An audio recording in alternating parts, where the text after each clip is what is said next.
കേന്ദ്ര സർക്കാരിനെതിരായ സംയുക്ത തൊഴിലാളി യൂണിയന്റെ ദേശീയ പണിമുടക്ക് ഇന്ന് അർദ്ധരാത്രി മുതൽ പണിമുടക്കിന് കെഎസ്ആർടിസി യൂണിയനുകൾ നോട്ടീസ് നൽകിയില്ലെന്ന മന്ത്രി കെ.ബി. ഗണേഷ് കുമാറിന്റെ പ്രസ്താവന വിവാദത്തിലായിരിക്കുകയാണ്. യൂണിയനുകൾ സിഎംഡിക്ക് നോട്ടീസ് കൊടുത്തിരുന്നു. അതേസമയം ഗണേഷ് കുമാറിന്റെ പ്രസ്താവനയെ തള്ളി CPIM general secretary MA. Baby രംഗത്തെത്തി.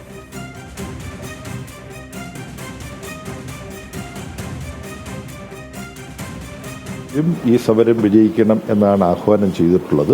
അവിടെയാണ് ഞാൻ നിൽക്കുന്നത്. എൻ്റെ സുഹൃത്ത് ശ്രീ ഗണേഷ് കുമാർ പറഞ്ഞതിനെ കുറിച്ച് എനിക്ക് കൂടുതൽ അറിഞ്ഞുകൂടാ. അതിനോട് നിങ്ങൾ പറഞ്ഞത് കേട്ടറിവ് മാത്രമേ എനിക്കുള്ളൂ. മറ്റ് പാർട്ടികൾ ഇപ്പോൾ CPIM ഈ സമരത്തിന്, തൊഴിലാളി സമരത്തിന് പിന്തുണ പ്രഖ്യാപിച്ചുകൊണ്ട് സജീവമായി രംഗത്ത് വന്നിട്ടുണ്ട്. മറ്റോരോ പാർട്ടിയും അതാത് പാർട്ടികളാണ് തീരുമാനിക്കേണ്ടത് എങ്ങനെ ഈ സമരത്തെ പിന്താങ്ങണമെന്നുള്ളത്. കെഎസ്ആർടിസി നാളെ നിരത്തിലിറങ്ങില്ലെന്നും സ്തംഭിക്കുമെന്നും LDF കൺവീനർ TP രാമകൃഷ്ണൻ പറഞ്ഞു. മന്ത്രി സർക്കാരിന്റെ ഭാഗമാണെന്നും മന്ത്രിക്കല്ല മാനേജ്മെന്റിനാണ് നോട്ടീസ് നൽകേണ്ടതെന്നും TP രാമകൃഷ്ണൻ. KSRTCയിൽ സാധാരണ പോലെ തന്നെ പണിമുടക്ക് നോട്ടീസ് കൊടുത്തിട്ടുണ്ട്. KSRTC പൂർണ്ണമായി നാളെ സ്തംഭിക്കുകയാണ്. KSRTC നാളെ തെരുവിലിറങ്ങുന്ന പ്രശ്നമില്ല. ആ നിലയിൽ പണിമുടക്കിൽ അവരെല്ലാവരും യോജിച്ചു നിൽക്കുകയാണ്. അനാവശ്യമായൊരു പ്രതികരണവും പ്രശ്നവും ഈ തൊഴിലാളി വർഗ ഐക്യത്തോടുകൂടി നടക്കുന്ന ഈ സമരത്തെ അത് ദുർബലപ്പെടുത്താൻ മാത്രമേ സഹായിക്കുള്ളൂ. മന്ത്രി എന്നുള്ളത് ഗവൺമെന്റിന്റെ ഭാഗമാണ്. അദ്ദേഹത്തിന്റെ വകുപ്പാണിത്. അദ്ദേഹത്തിന്റെ വകുപ്പായതുകൊണ്ട് അദ്ദേഹത്തിനല്ല നോട്ടീസ് കൊടുക്കേണ്ടത്, മന്ത്രിക്കല്ല ഈ പണിമുടക്ക് നോട്ടീസ് കൊടുക്കേണ്ടത്. പണിമുടക്ക് നോട്ടീസ് കൊടുക്കേണ്ടത് KSRTCയുടെ MDക്കാണ്. KSRTCയുടെ MDക്ക് KSRT എംപ്ലോയീസ് അസോസിയേഷൻ പണിമുടക്ക് നോട്ടീസ് കൊടുത്തിട്ടുണ്ട്. കൂടുതൽ വിവരങ്ങളുമായി ചന്തു ചന്ദ്രശേഖറാണ് ചേരുന്നത്. ചന്തു, എന്തായാലും പണിമുടക്ക് ഗൗരവകരമായി തന്നെ നടക്കുമെന്നത് ഉറപ്പാണ്. BMS ഒഴികെയുള്ള സംഘടനകളെല്ലാം പണിമുടക്കിന്റെ ഭാഗമാകുമെന്നും അറിയുന്നുണ്ട്. അപ്പോൾ എന്താണ് മന്ത്രിയുടെ പ്രസ്താവന ഇക്കാര്യത്തിൽ ഉണ്ടായിരിക്കുന്നത്? മന്ത്രിയുടെ വാദം എങ്ങനെയാണ് യൂണിയനുകൾ തള്ളുന്നത്? അതുപോലെ തന്നെ TP രാമകൃഷ്ണൻ എന്താണ് പറഞ്ഞിരിക്കുന്നത്? സ്വാതി, KSRTCയിലെ തൊഴിലാളികൾ സംതൃപ്തരാണെന്നും അതുകൊണ്ട് ദേശവ്യാപകമായി നടത്തുന്ന ഈ പണിമുടക്കിൽ KSRTC തൊഴിലാളികൾ പങ്കെടുക്കില്ല എന്നുമാണ് മന്ത്രി കെ.ബി. ഗണേഷ് കുമാർ വ്യക്തമാക്കിയത്.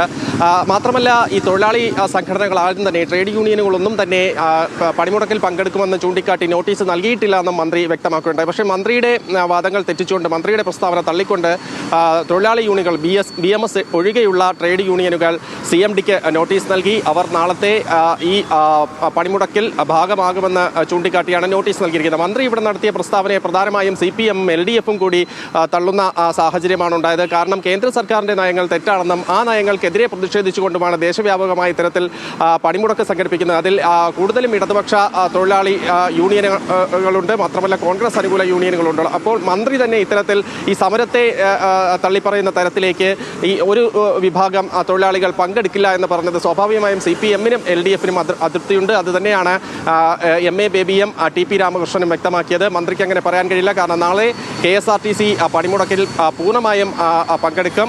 KSRTC നിരത്തിൽ ഇറങ്ങില്ല എന്ന് LDF കൺവീനർ TP രാമകൃഷ്ണൻ തന്നെ അടിവരയിട്ട് വ്യക്തമാക്കുന്നു. മന്ത്രിയുടെ ഈ പ്രസ്താവന പൂർണ്ണമായി തള്ളുന്ന ഒരു സമീപനം LDFിൽ നിന്ന് തന്നെ വന്നിരിക്കുന്നു. എന്തായാലും തൊഴിലാളി യൂണിയനുകൾ, BMS ഒഴികെയുള്ള തൊഴിലാളി യൂണിയനുകൾ CMDക്ക് നോട്ടീസ് നൽകിയിട്ടുണ്ട്. അവർ സമരത്തിൽ സഹകരിക്കും, സമരവുമായി മുന്നോട്ട് പോകുമെന്നാണ് വ്യക്തമാക്കുന്നത്. അപ്പോൾ സ്വാഭാവികമായും നാളെ KSRTC നിശ്ചലമാകാനുള്ള എല്ലാ സാധ്യതയുമാണ് കാണുന്നത്. നേരത്തെ KSRTC ഓടുമെന്നായിരുന്നു മന്ത്രി പറഞ്ഞിരുന്നത്. എന്നാൽ KSRTCയിലെ ഈ 3 തൊഴിലാളി യൂണിയനുകളും സമരത്തിന്റെ ഭാഗമാകുന്നതോടുകൂടി KSRTC സർവീസുകൾ നടത്താനുള്ള സാധ്യത വളരെ വിരളമാണ്. സ്വാതി.